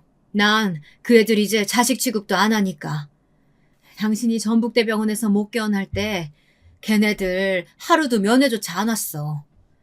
그러다가 내가 당신 재산 얼마라고 공개하니까 그때서야 모신다는 둥 집으로 오시라는 둥 이러면서 안면이 싹 바뀌잖아. 돈 때문에 부모 모시려는 그런 것들은 이제 내 아들도 며느리도 아니야. 제 말을 듣고 남편도 고개를 끄덕이면서 자기가 죽은 다음에라도 유산 꼭 지키고 있으라고 하더라고요. 첫째는 물론이고 사람이 언제 어떻게 바뀔지 모르는 거라고 하면서 말이죠. 그러나 둘째 아들은 제가 유산 공개를 하기 전에도 저한테 진심으로 잘 대해줬고 둘째 며느리도 남편이 병상에 누워있을 때 거의 매일같이 찾아와 병간호를 했다고 했더니 그래도 한 놈만 나쁜 놈이라 다행이라고 우리가 자식 농사를 완전 망치지는 않은 거라며 저를 위로해 주었습니다. 병원에서 퇴원한 후 남편은 저를 의지하면서 집에서 요양을 했습니다. 저는 이제 얼마나 남편의 얼굴을 볼지 모른다는 불안감에 하루하루 잘해주려고 노력하고 있어요. 둘째네와 딸도 주말에는 다른 약속 같은 걸 잡지 않고 우리 집으로 와 다 같이 한 끼라도 챙겨 먹고 손자 손녀들도 일부러 데려와서 보여주려고 노력을 했죠. 그렇게 1년이 지나자 남편은 어느 날 갑자기 신부전으로 세상을 떠났습니다. 저는 너무나 슬펐지만 그래도 말년에 가족들에게 둘러싸여 살다 갔으니 여한은 없을 거라고 믿고 싶습니다. 남편의 장례를 치르던 날 첫째 아들네는 가족 모두 서울서 내려와서 저한테 다시 무릎을 꿇었어요. 손님들 치르기도 힘들어 죽겠는데 이 애들은 도대체 아직도 돈밖에 관심이 없나 한심한 생각만 들었습니다. 엄마, 이제 제발 마음 좀 돌려주세요. 처음에 이 사람한테 말씀하셨다면서요. 아버지 돌아가시면 도저히 전주서 못 사신다고. 죽을 때까지 저희랑 사신다고 말이에요. 저 진짜 아버지 유산 필요해요. 네? 제발 다시 한 번만 생각해주세요. 어머니, 저 진짜 그동안 반성 많이 했어요. 그러니까 유산 좀 나눠주세요. 네? 10억만 주시면 제가 정말로 잘 모실게요. 도대체 지금 와서 이것들은 왜 이런 진상짓을 하는 것인지. 저는 그 속셈이 뻔히 보였지만 일부러 굳게 입을 다물고 밥이나 먹고 가라고 하면서 큰아들 부부를 장례식 끝나자마자 서울로 쫓아내 버렸습니다. 이제 나한테 아들은 영민이 뿐이야. 그런 줄 알면 이제 그만 미련 끊고 너희들이나 잘 살아. 나 서울 가서 네 와이프랑 같이 살면 화병 나서 제명에 못 살 것 같으니까. 이 엄마 오래 살길 바란다면 그냥 너희들끼리 잘 살고 다시는 찾아오지 마라. 큰아들 부부는 이렇게까지 비는데도 용서해주질 않는다며 엄마 너무 독하다고 기어코 성을 내며 서울로 올라갔습니다. 이제 첫째네 손주들까지 못 본다고 생각하면 눈물이 나서 견딜 수 없었지만 그 애들도 이미 다 장성하고 나니 제 부모가 할머니에게 못된 짓 한 건 알았나 봅니다. 인연을 아예 끊지 않고 가끔 할머니 집이라고 찾아오더라고요. 그런 손주들에게는 아직도 고맙고 그 애들이 짠한 생각 들어 용돈도 주고 맛있는 것도 해주면서 살고 있습니다. 부모가 되어서 웬만하면 자식들을 용서해줘야 한다고 말하는 제 또래 청취자분들도 계실지 모르겠습니다. 하지만 제가 그날 서울 터미널에서 느꼈던 심정을 생각하면 저는 제가 독하다고 생각하지 않습니다. 큰아들 부부는 마지막 기회를 버렸고 저는 그때의 트라우마 때문에 다른 지역에 갈 일 있으면 고속버스를 이용하지 못하고 꼭 둘째 아들한테 부탁해 차를 타고 가야 하게 되었거든요. 오늘 제 이야기는 여기까지 하겠습니다. 여러분, 막장 드라마 같은 제 인생 이야기 어떻게 들으셨는지 궁금합니다. 제게 앞으로 소원이 있다면 둘째 아들, 딸내 식구들과 오래 왕래하면서 사이좋게 살아가는 것이고요. 그 배은망덕한 첫째 아들내는 자력으로 살아남을 테죠. 더 이상 신경 쓰고 싶지 않습니다. 저의 긴 글 읽어주신 여러분들 감사합니다. 더운 여름 건강히 보내시길 바라겠습니다.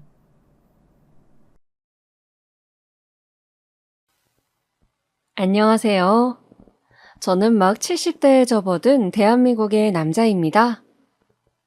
오늘 사연을 쓰게 된 것은 여러분들의 이야기를 듣다 보니 저도 제 딸아이에게 일어났던 지옥 같던 일과 그 속풀이를 하게 된 에피소드를 말씀드리고 싶어서입니다.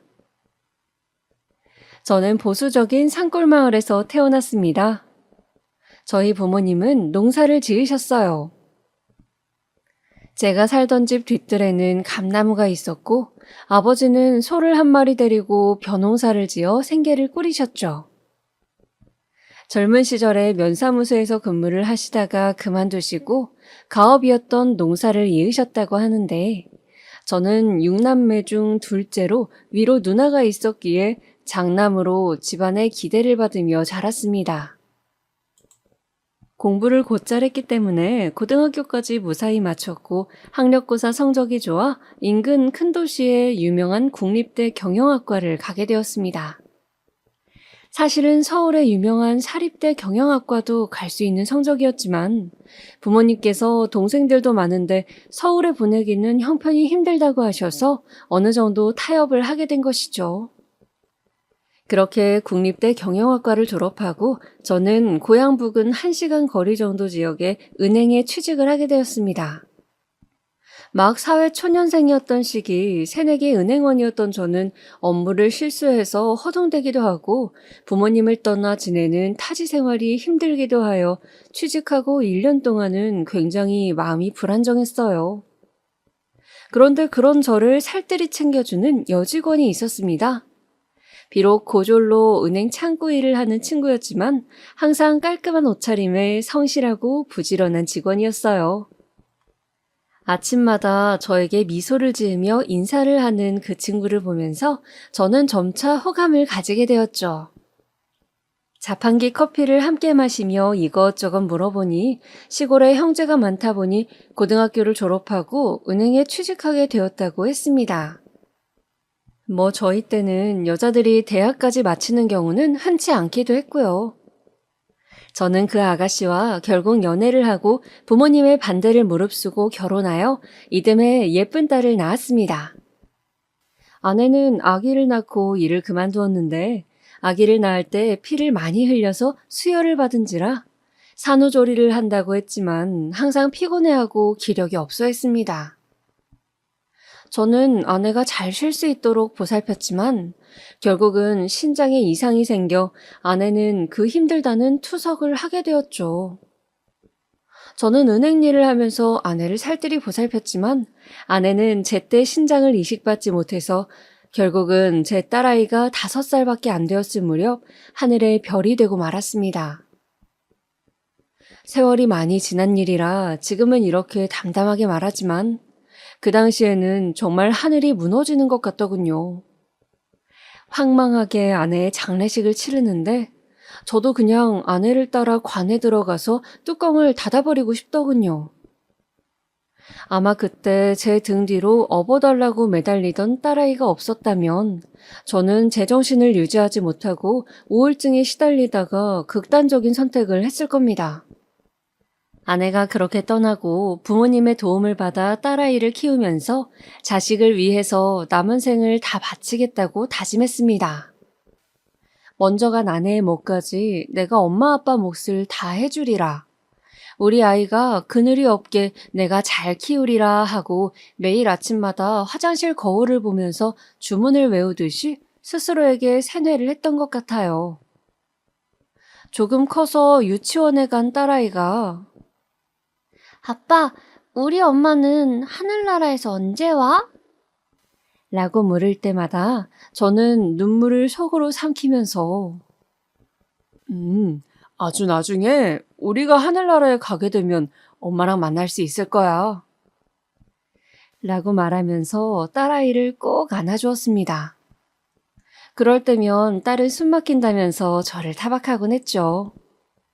저는 하나밖에 없는 딸이기에 옛말 그대로 불면 날아갈까 쥐면 꺼질까 딸의 일이라면 만사 제쳐놓고 달려가는 딸바보 아빠로 살았습니다. 다행히 딸은 엄마의 부재에도 밝고 건강하게 쑥쑥 잘 커주었어요. 열심히 딸을 키우면서도 저도 은행에서 점점 직급이 올라갔습니다. 딸이 고등학생일 무렵 저는 부지점장을 달게 되었죠. 딸은 어릴 때부터 책을 많이 읽어서인지 엄마들이 신경 써서 학원도 보내고 과외도 보내는 다른 아이들 못지않게 공부를 잘했습니다. 가끔 엄마와 팔짱을 끼고 옷을 사러 가거나 목욕탕 가는 친구들을 부러워하긴 했지만요. 그럴 때면 딸은 자신은 결혼하면 꼭 딸을 낳아서 엄마랑 같이 데이트 못한 한을 풀겠다면서 저에게 웃으며 말하곤 했죠. 딸이 대학 입시를 치를 무렵에는 수시가 점점 활성화되던 시기였어요.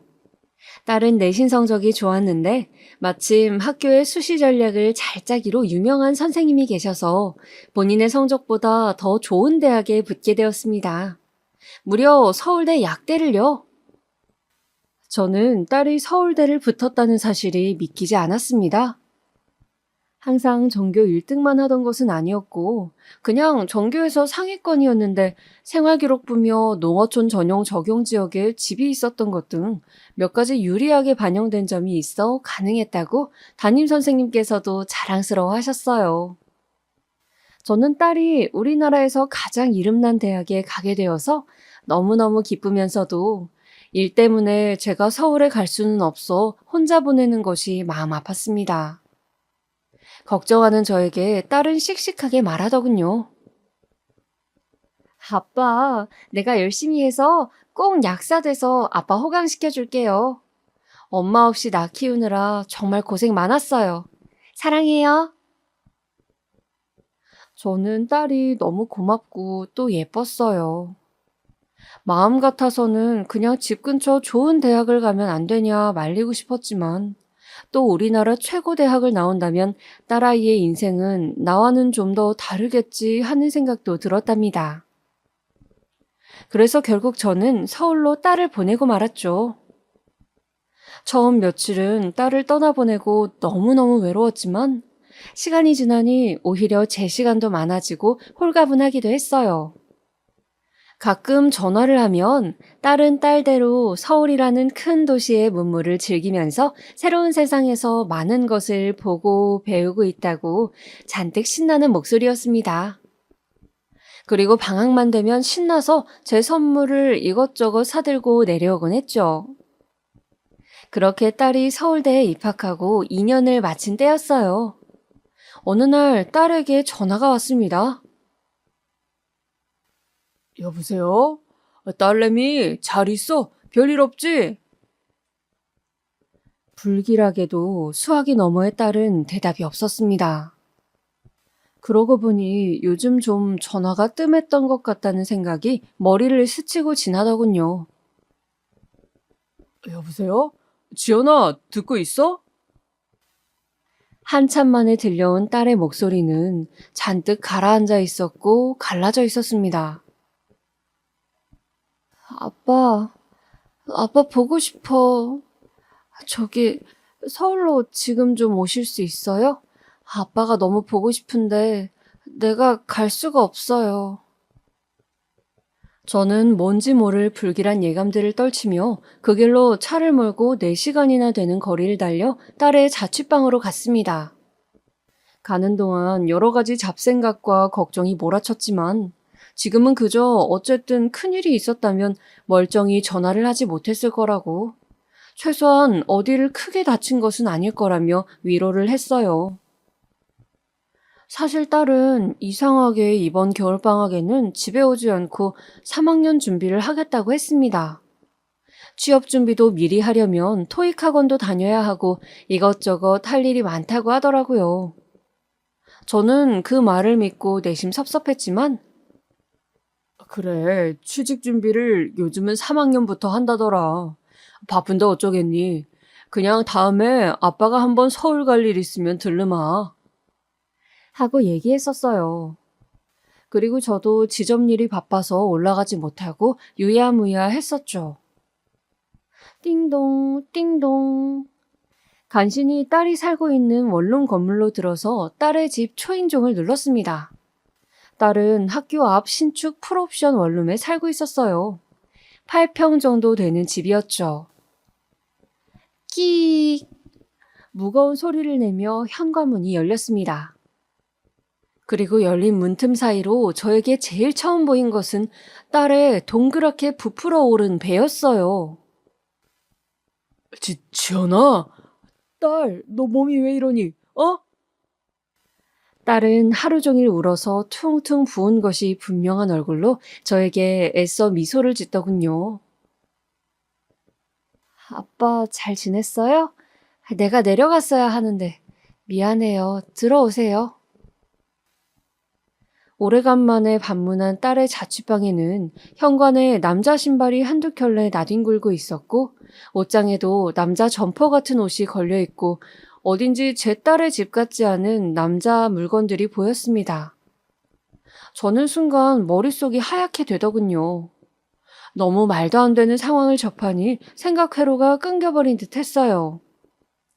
한참을 넋나간 사람같이 앉아있던 저는 딸이 뒤뚱거리며 힘겹게 가져다준 물 한 잔을 다 비우고 딸에게 다그쳐 물었습니다. 그간의 사정을 어서 말하라고요. 도대체 네 몸이 왜 이러냐고 말이죠. 딸은 사시나무처럼 떨면서 이야기를 시작했습니다. 딸이 막 대학 신입생으로 들어왔을 때 지방에서 처음 서울살이를 하는 터라 너무 외롭기도 하고 또 같은 과 친구들이 자신을 촌뜨기로 볼까봐 한동안은 서울말을 연습하기도 하는 등 사람들과 어울리는 일이 쉽지 않아서 외로웠다고 해요. 그래서 딸은 중앙 동아리라도 들자 하면서 게임 동아리를 들었는데 거기서 컴퓨터 게임을 이것저것 많이 하게 되었다고 합니다.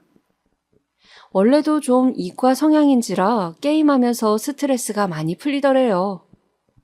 그렇게 게임을 취미로 많이 하다 보니까 학교 동아리 말고도 온라인으로 같이 게임을 하다가 사람들을 만나는 정모도 하게 되고 정모를 나가보니 게임이라는 공통 취미 때문에 즐거워서 술자리도 하게 되곤 했다고 합니다.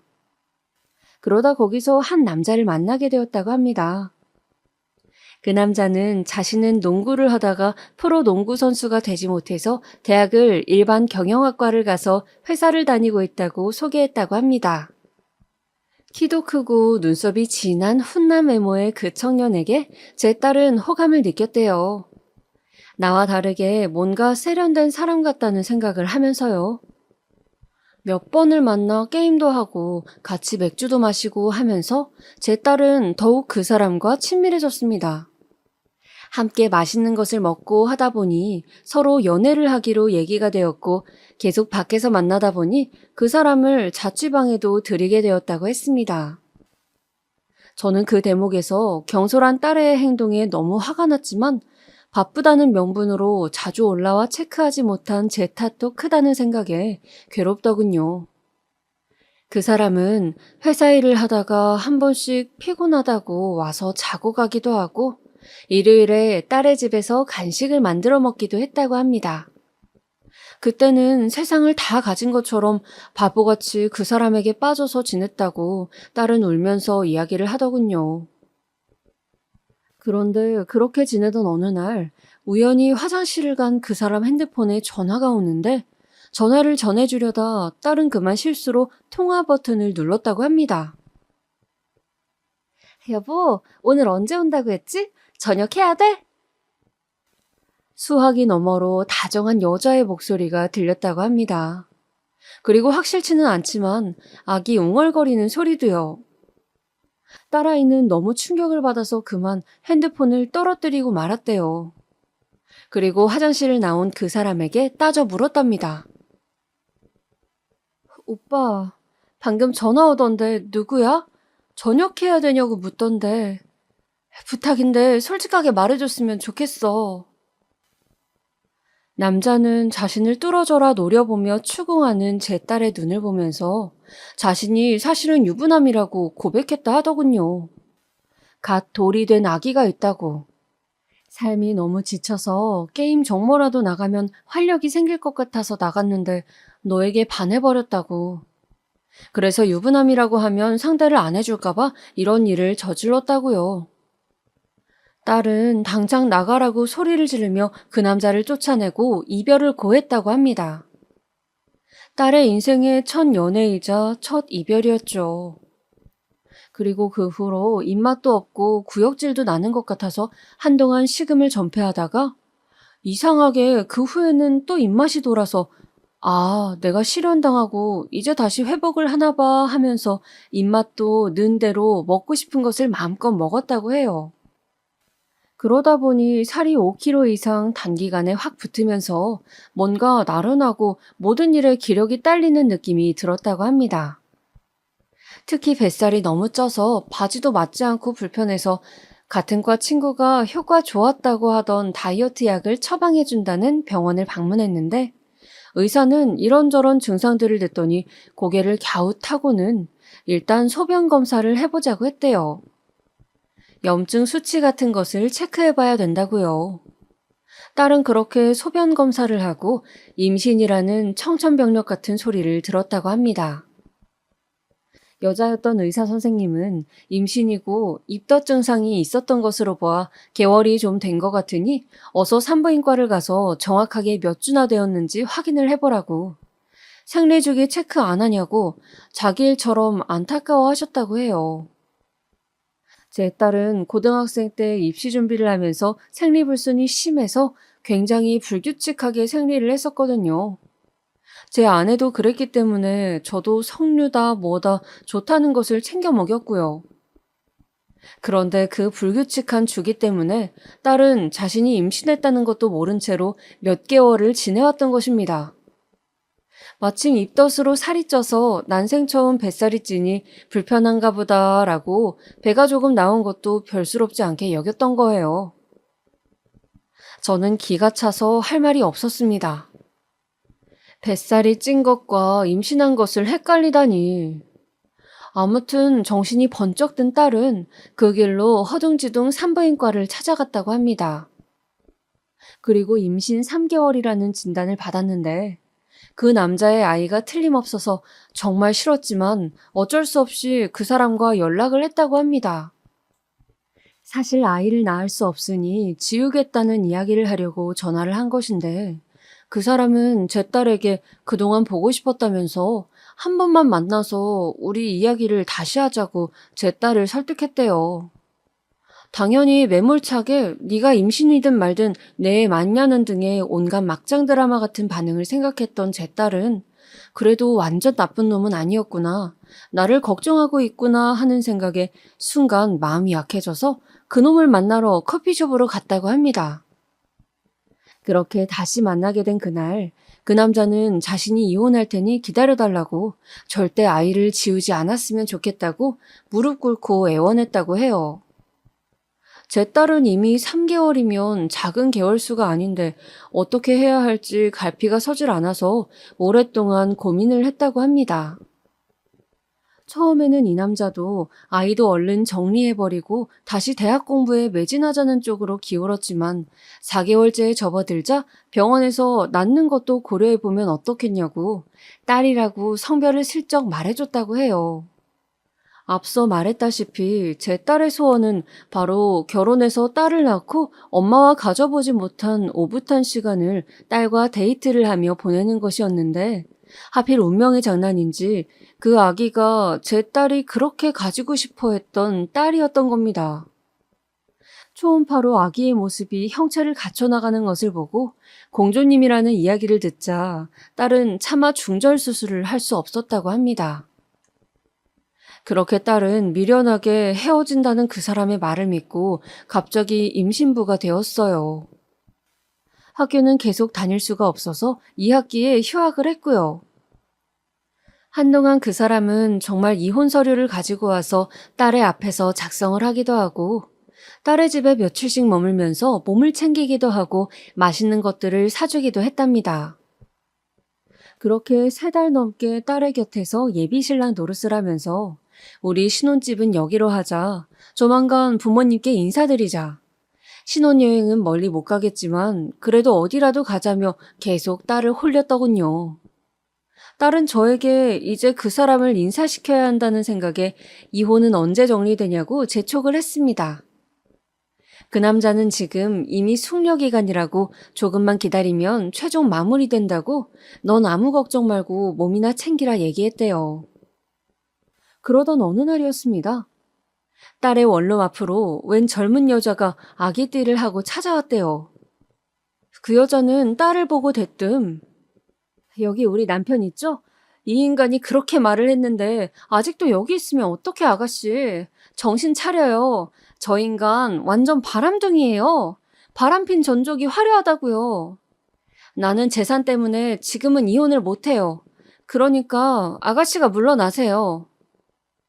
다짜고짜 여자는 그런 말을 남기고 딸의 집에 같이 있던 그 남자를 끌고 가버렸다고 합니다. 남자는 다시 연락이 와서 지연아, 내가 꼭 정리할 테니 기다려. 그동안 우리 아기 잘 있을 거라고 믿을게. 사랑해. 내 사랑은 오직 너뿐이야. 꼭 기다려줘. 하며 전화를 끊었다고 합니다.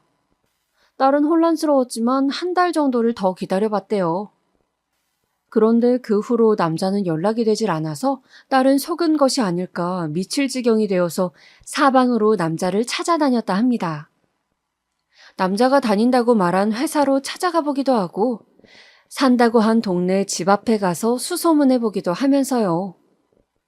그런데 그날 이후 남자의 흔적은 모두 사라지고 어디 멀리로 이사를 간 것인지 전화도 불통이 되고 행방이 묘연해졌다고 합니다. 딸은 긴 이야기를 마치고 울면서 저를 보면서 말했습니다. 아빠, 내가 아빠가 놀랄까봐 혼자 잘 수습해보려고 했는데 알고 보면 나쁜 사람 없다던 아빠 얘기를 내가 믿고 그 사람이 이혼할 거라고 생각한 게 너무 순진했나 봐. 차라리 임신 초기에 아빠한테 말했다면 좋았을 텐데. 난 진짜 헛똑똑이인 것 같아. 이제 6개월이나 됐는데 어떡하지? 저는 그 길로 딸을 산부인과로 데리고 갔습니다.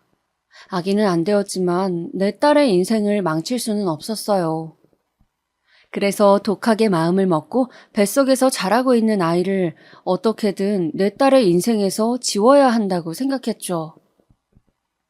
그렇게 산부인과를 가서 의사 선생님께 사정을 했는데 대부분 병원에서는 중절 수술 자체가 불법이고 이미 6개월이라 위험하다는 이야기만 했습니다. 시기도 늦었을 뿐더러 잘못하면 산모나 아이나 좋지 않다는 말뿐이었어요. 저는 필사적으로 산부인과에 전화를 걸어 사정을 이야기하였지만 대부분은 안 된다며 끊어버리더군요. 그러다가 겨우 중절 수술을 해준다는 병원을 찾았습니다. 그 병원은 제가 애걸복걸하면서 딸아이의 인생이 달렸다고 매달리자 자신도 불법 행위이지만 같은 부모로서 그 마음 안다고 수술을 해보자고 어렵게 말씀해 주시더군요. 그렇게 딸은 중절 수술 날짜를 간신히 잡고 병원으로 가게 되었죠.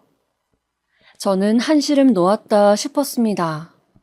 이제 수술을 무사히 끝내고 딸 몸만 잘 추스르면 된다는 생각으로 딸에게 걱정 말고 한숨 푹 잔다 생각하라고 아빠가 휴가 내서 몸조리 도와줄게 라고 딸의 손을 잡고 이야기했어요.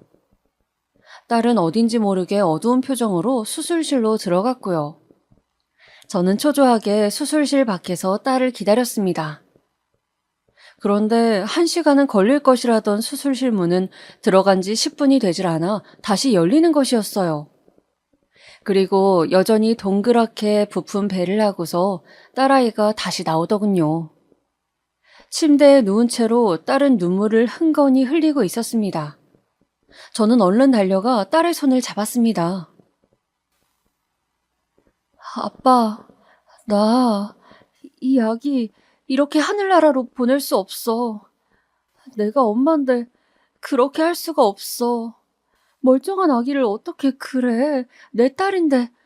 내 딸이야, 아빠. 저는 하늘이 무너지는 것 같았습니다. 수술장에 들어가서 수술 과정을 듣는데 개월수가 많아 실제 아기를 출산하듯이 출산하고 그 후 팔다리가 다 있는 멀쩡한 아기를 하늘나라로 보낸다는 그 말을 듣고 제 딸은 도저히 수술을 할 수가 없었다고 합니다.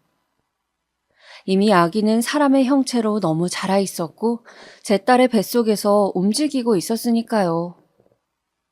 그렇게 제 딸은 미혼모의 길을 선택했습니다. 저는 필사적으로 설득하고 또 설득했지만 무엇보다 생명이 중요하다는 딸의 이야기를 결국 들어줄 수밖에 없었습니다. 그럼 아이 아빠를 찾아가 단판을 짓자고 했지만 딸은 어디 있는지 모르고 사진 한 장 없다고 했어요. 흥신소라도 이용해서 찾아보겠다 하니 원치 않는다고 다시는 보고 싶지 않다고 우는 것이었습니다.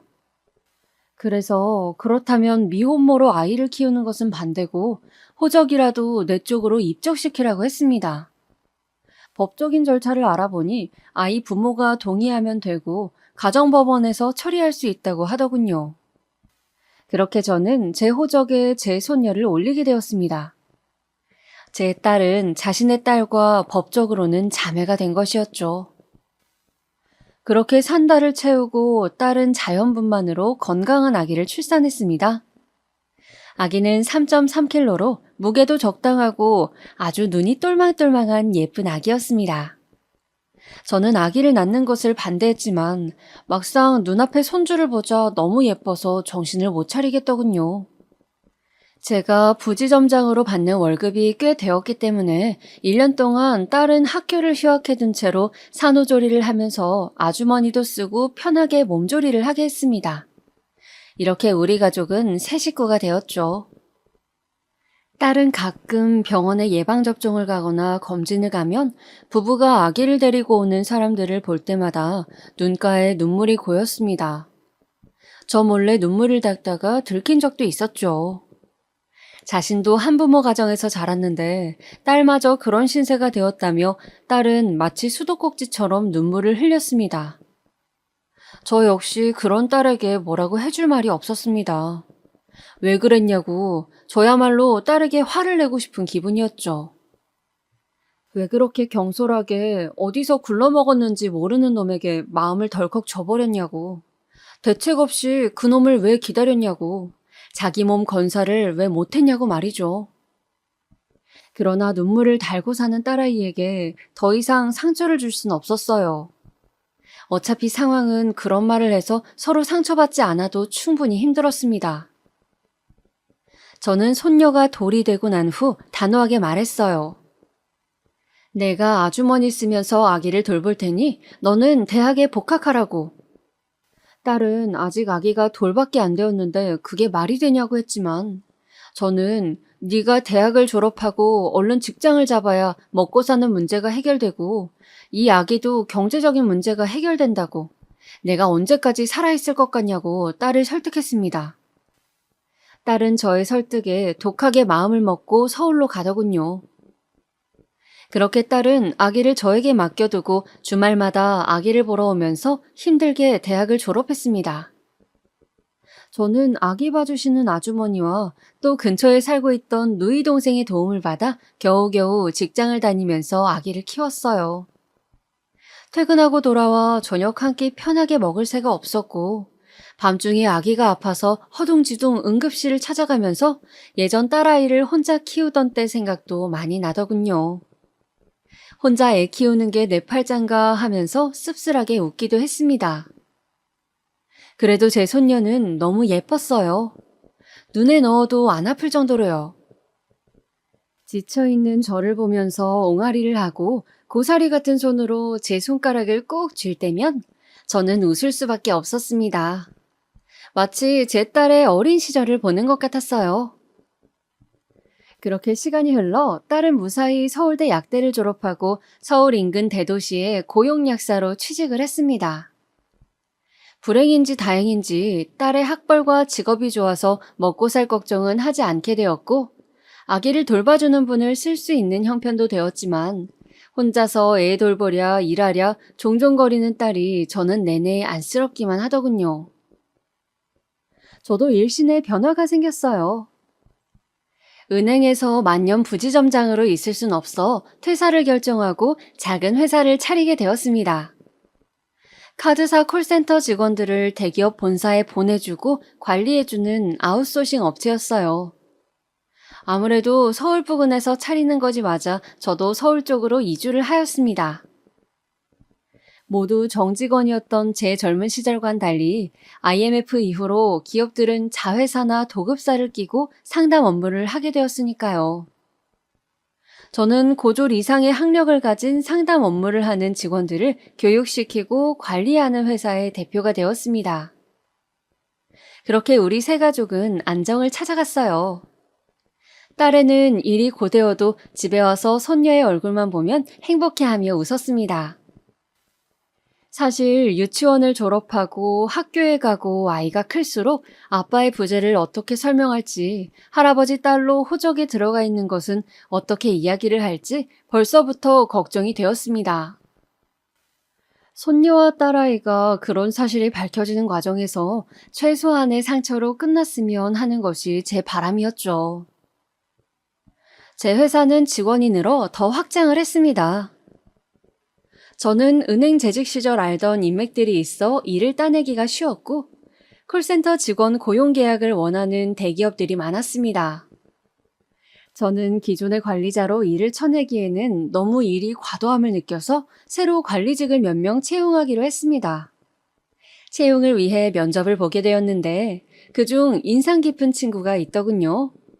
큰 키에 사람 좋아 보이는 훈훈한 인상이었습니다. 운동선수라고 해도 좋을 정도로 덩치가 좋았어요. 물어보니 고등학교 때까지 운동선수 경력이 있다고 하더군요. 지금은 평범하게 카드사에 입사해서 일한 지 오래되었고 두 아이의 아빠로서 책임감을 가지고 일하겠다는 포부를 밝혔습니다. 면접을 보면서 저도 손녀가 있다고 너무 이쁘다고 하자 그 젊은이는 자신도 딸과 아들이 있는데 너무 예쁘고 사랑스럽다고 벌써 손녀가 있으셔 좋으시겠다고 하더군요. 저는 그 친구에게 매니저라는 직함을 주고 김 매니저라고 부르며 친하게 지냈습니다. 카드사 본사의 경력이 오래되어서인지 일도 깔끔하게 잘하고 은행 쪽 업무가 더 잔뼈가 굵었던 저보다 오히려 업무적으로 도움받을 일도 많이 있었어요. 김 매니저와 저는 한 번씩 술도 한잔 하는 정도로 친해졌습니다. 업무 이야기도 하고 서로 사는 고충을 이야기하며 저는 그렇게 정을 쌓아갔죠. 그는 아내 이야기를 하면서 자식들과 행복하다고 하면서도 자신이 사실 여자를 좋아한다고 고백하더군요. 놀라서 무슨 소리냐고 하자 그런 거 있잖아요. 왜 아내처럼 소중하고 그런 건 아닌데 한 번씩 연애의 짜릿함을 느껴보고 싶은 그런 욕망이 있다고 하더라고요. 실제로 몇 번 데이트도 하고 그랬다고요. 저는 순간 제 딸의 인생을 망친 그 유부남이 생각나서 화가 치밀어 올랐습니다. 그래서 저는 김 매니저에게 술을 거나하게 먹고는 그런 식으로 부도덕하게 살지 말라고 소리를 질렀죠. 김 매니저는 제가 술에 취해 그런 줄로 생각하고 그냥 네네 하면서 저를 부축하더라고요. 저는 김 매니저의 그런 부분은 마음에 들지 않았지만 대놓고 딴 살림을 차리는 것도 아니고 내가 김 매니저 마누라도 아닌데 라는 생각으로 그 후에도 적당히 친하게 지냈습니다. 일요일이면 함께 등산도 가고 하산하면서 막걸리에 파전을 걸치기도 하고요. 그런 시간들이 새로운 활력이 되는 것 같았어요. 한동안 제가 그렇게 얼굴에 혈색이 돌자 딸이 저녁을 먹다가 묻더군요. 아빠, 요즘 무슨 좋은 일 있어요? 얼굴이 좋아 보이세요. 아빠가 요즘 부하 직원 중에 굉장히 친해진 직원이 있거든. 그 녀석이랑 술도 한잔하고 등산도 하고 하니 하루하루 즐겁고 재미있더구나. 딸은 기뻐하면서 그럼 아빠랑 친한 그 직원분 언제 저녁 식사에 초대하라고 어떤 분인지 궁금하다고 하는 것이었습니다. 아빠랑 그렇게 친하다는데 한번 식사 대접을 하고 싶다는 거였어요. 저는 딸이 그렇게까지 이야기를 해주니 더 신이 나서 지난 일요일 같이 등산을 가서 찍은 사진을 보여주었습니다. 봐봐, 여기 연두색 등산 점퍼 입은 친구? 이 친구가 바로 김 매니저야. 일도 잘하고 굉장히 좋은 친구야. 정상에 올라가서 우리 둘이 이렇게 만세를 부르면서 사진도 찍었다니까. 그런데 어쩐지 폰 사진을 보는 제 딸의 반응이 심상치가 않았어요. 딸은 제가 잡고 있던 딸의 어깨가 조금 떨리더니 딸은 제 말에 대답을 하는 둥 마는 둥 하면서 갑자기 몸이 안 좋다고 방에 가서 쉰다고 했습니다. 그 후로 며칠간 딸은 컨디션이 안 좋다고 방에 쏙 들어가 버리고 아이 케어만 열심히 할 뿐 저에게 말을 걸지 않았어요. 저는 딸이 갑자기 왜 저러나 싶었지만 무슨 일이든 있다면 이야기해주겠지 싶어서 기다려보기로 했습니다. 그렇게 한 달 정도 시간이 흐른 무렵 딸이 저에게 떠보는 듯이 말을 걸었습니다. 아빠, 그때 그 김 매니저라는 분하고 잘 지내고 있어? 그 친구 잘 있지. 한번 오라고 할까? 딸은 말없이 주머니에서 사진 한 방을 꺼내어 제 앞에 놓더군요. 저는 딸이 내민 사진을 들고 보았습니다. 딸과 어깨동무를 하고 환하게 웃고 있던 그 얼굴은 바로 김 매니저였습니다. 그래요. 그 인간이 바로 내 딸을 미혼모로 만들고 내 손녀를 아비 없는 자식으로 만든 채 자취를 감추어버린 그 인간이었던 겁니다. 저는 너무 놀라서 딸에게 이 사람이 네 남자친구였던 그 새끼냐고 사진 한 장 없다고 하지 않았냐, 이름이 뭐냐고 물었어요. 딸은 사실은 다 태워버렸지만 사진 한 장은 남겨놓았다고, 아빠 폰에서 그 사람을 봤을 때 심장이 멎는 것 같았다고 하며 개명을 한 것 같다고, 왜 또 내 인생에 이렇게 우연히 나타난 것인지 영문을 모르겠다며 또 눈물바람을 하는 것이었습니다. 겨우 잊으려 애쓰며 살고 있는 우리 앞에 그 자식은 또 이렇게 드라마틱하게 나타났습니다. 저는 이것이 하늘이 저에게 준 기회라 생각했어요. 복수할 기회 말이죠.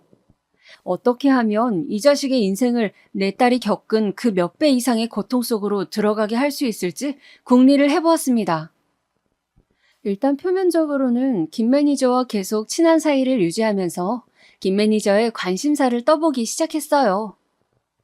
김 매니저는 요즘 주식에 관심을 갖고 있다며 저에게 우량주 혹시 아는 것 있냐고, 혹시 정보 같은 거 있냐고 물어오는 것이었습니다.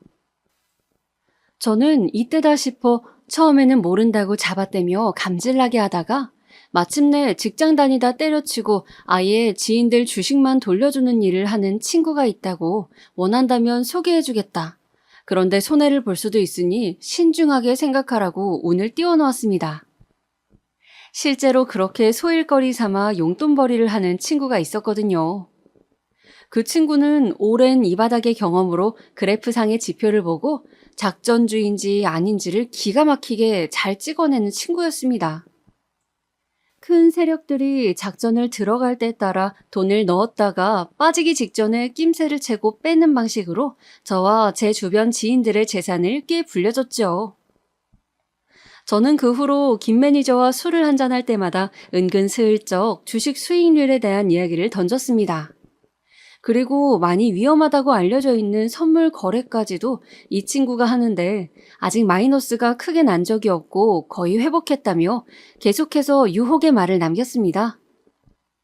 김 매니저는 본인도 카드사에 오래 있었던지라 선물은 위험해서 내키지 않는다고 주식한다는 그 친구분 진짜 작전줄을 아는 거냐고 못 믿는 기색이었지만 사람이란 본디 같은 말을 반복해서 계속 듣고 옆 사람이 계속 수익이 나는 것을 보여주면 넘어오게 되어 있죠. 결국 지속적으로 제 이야기를 듣고 제 통장 잔고를 보여주고 장기간 이득이 난 것을 확인한 김 매니저는 제 친구에게 주식 컨트롤을 맡기게 되었습니다. 처음에는 경계 모드로 1,000만 원 정도를 넣더니 6개월 이상 10에서 20% 이상의 수익이 나자 아파트 청약이 당첨되어 잔금을 치려고 모아둔 2억의 대부분을 몽땅 밀어넣으면서 과감하게 투자하더군요. 저는 제가 이렇게 이야기한 것에 흔들려 자신의 재산의 대부분을 주식에 밀어넣는 그의 모습을 보면서 이것이 하늘이 너에게 주는 천벌이라고 생각했습니다. 내 딸 눈에 눈물 나게 한 이상 나 역시 니놈 눈에 피눈물을 받아내야겠다는 생각이었어요. 그래서 친구에게 일부러 작전주 다 빠지고 한 템포 늦게 눈치채지 못하도록 조금씩 손해를 보게 해달라고 부탁했습니다. 친구는 처음에는 내키지 않아 했지만 제 딸과 저의 사정을 듣고 그 원수가 그놈이라는 것을 알자 티 안 나게 협조해주기로 했습니다. 저는 그에 응당하는 제 자산관리 등의 일을 그 친구에게 더 주기로 했고요. 포커페이스를 유지하면서 계속 친하게 지내려니 역겨웠지만 저는 그놈에게 화끈하게 복수할 그날을 기다리면서 표정을 유지했습니다. 처음에 수익률이 잘 나자 김 매니저는 무척 고마워하더군요. 자신이 코인에 투자했다가 손실을 봤는데 안 그래도 처가 돈까지 끌어쓴 터라 아내에게 할 말이 없었는데 그걸 다 상쇄할 수 있을 수익을 대표님 덕분에 얻게 되었다며 고급 정보를 줘서 고맙다고 저에게 술까지 사더군요. 그리고 드디어 복수의 그날이 왔습니다. 여보세요? 대표님, 지금 주식 보셨어요? 주가가 갑자기 너무 휘청거리는데요. 그러게 말이야. 자네 그런데 박 사장은 뭐라던가? 박 사장님은 기다리라고만 하시던데요. 조금 더 있어야 한다고. 그런데 지금 손실이 70%다 되어가는데 괜찮을까요, 이거? 일단 나는 박 사장 말대로 기다려보려고 하네. 자네도 좀 기다려보게나. 겪어보면 나쁜 사람이 어디 있나? 박 사장 말을 믿어야지. 그동안 이득 보게 해준 것도 있는데 우리가 경거망동하지 말고 기다려봅세. 저는 태연하게 기다려보자는 말만 반복하면서 전화를 끊었습니다. 제 딸에게 지옥 같은 시간을 기다리라는 말로 달래며 사라진 그놈 역시 애간장이 타는 기다림의 고통을 겪기를 바라면서요. 곧 또 전화가 울리더군요. 대표님, 그런데 지금 주가가 너무 안 좋습니다. 이제라도 빼야 할 것 같아요. 이러다 본전 다 털리게 생겼다고요. 기다려보게나. 어디 박 사장 말 틀린 적이 있던가? 박 사장은 우리를 상대로 사기치거나 다른 소리 할 사람이 아닐세. 곧 회복세로 돌아선다는 정보가 있다고 하니 지금이 마지막 고비야. 지금만 버티면 모든 것이 다 잘 될 걸세. 나는 일단 버틸 생각이니 자네는 쫄리면 빼게나. 그 자식은 욕심이 많은 놈이었습니다. 그러니 제 딸과 본부인을 놓고 둘 다 가지려 했겠죠. 제가 분명 마음에 걸리면 빼라고 했는데도 그놈은 제 말에 현혹되어서 빼지 않고 안절부절 못하며 버티더군요. 그 결과 그놈이 잔금을 칠 거라던 2억의 돈은 거의 사라져버렸습니다. 마침내 그놈의 재산이 회복 불가능한 상태에 이르렀을 때 저는 마음 한구석이 뻥 뚫리는 쾌감을 느꼈습니다. 세상에 인과응보는 존재하는 것이었어요. 역시 득달같이 전화가 울리더군요. 여보세요? 대표님 말만 믿고 기다렸는데 이게 어떻게 된 일입니까? 저는 카드사 일한 저보다는 은행권에서 임원까지 하신 대표님을 믿고 친구분께 맡긴 곳인데 이게 어떻게 된 일이에요? 저 망했습니다. 망했다고요. 계속 기다리다가 지금 온 가족이 길바닥에 나앉게 생겼습니다. 그놈은 저를 죽일 듯이 고함을 지르더군요. 거의 짐승의 울부짖음 수준이었습니다. 저는 그동안 여러 번 연습해서 줄줄 외우게 된 회심의 마지막 멘트를 날렸습니다. 자네가 그렇게 순진하게 계속 기다릴 줄은 몰랐지. 왜? 자네는 남에게 기다리라고 하고 뒤통수만 쳤지 본인이 당할 건 생각 못했나? 남의 눈에 피눈물 뺐으면 언젠가 처절하게 당할 각오를 했었어야지. 자신이 저지른 죄값은 반드시 어떤 형태로든 돌아온다는 것을 똑똑히 명심하며 살아.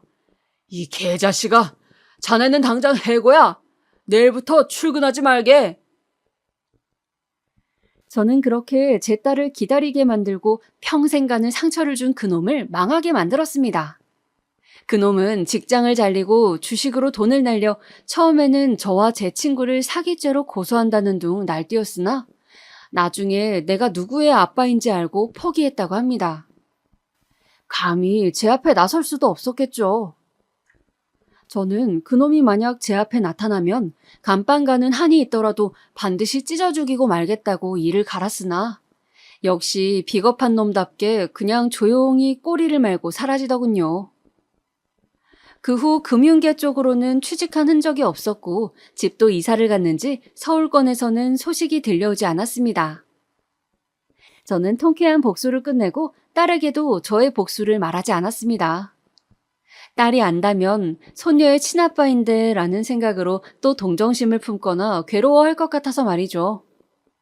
그래서 그냥 딸에게는 사정이 있는지 이사를 간다고 하고는 직장을 그만둬버렸다고 넌지시 말했습니다. 혹시 아이 일로 연락하고 싶은 마음이 있느냐고 물어봤죠. 딸은 그럴 생각은 없다고 단호하게 말하더군요. 그냥 다시는 그 인간이 내 주변에 나타나지 않기를 바란다고요. 그렇게 저는 딸과 손녀에게 영원히 말할 수 없는 비밀을 가슴에 품고 오늘도 살아가고 있습니다. 그날 이후 제 좌우명은 인과응보가 되었네요. 비교적 편안한 노후를 보내고 있는 요즘 저는 누구에게라도 작은 죄도 짓지 않으려 애쓰며 삽니다.